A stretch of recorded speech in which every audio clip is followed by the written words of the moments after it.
చాలా సులభంగా అర్థమయ్యేది ఏంటంటే, తప్పు చేస్తే సరిదిద్దడానికి దేవుడు చేసేటువంటిది శ్రమ. దేవుడు తప్పు చేస్తే క్రమబద్ధం చేయడానికి, క్రమశిక్షణలో తీసుకురావడానికి. దేవుడు శిక్షించడం అనేది నెగిటివ్ కదా, అది కాదు దేవుడి యొక్క పద్ధతి.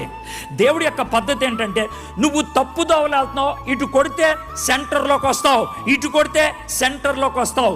దావీదు పాపం చేశాడు, దేవుడు కొడితే మళ్ళీ సెంటర్లోకి వచ్చాడు. సంసోను తప్పు చేశాడు, దేవుడు కొడితే మళ్ళీ సెంటర్లోకి వచ్చాడు. నువ్వు తప్పు చేశావేమో, అందుకే కొట్టాడేమో దేవుడు నిన్ను. నువ్వు తప్పు చేసావేమో, అందుకే నీకు శ్రమ వచ్చిందేమో. అయితే తప్పు చేసినప్పుడు శ్రమ వస్తే, జాగ్రత్త వినండి, తప్పు చేసినప్పుడు శ్రమ వస్తే దేవుణ్ణి కోరాల్సిందేంటి? దేవుణ్ణి కోరాల్సింది ఒకటే, కనికరము. ఏం కోరాలి? దావీదు కనికరాన్ని కోరా.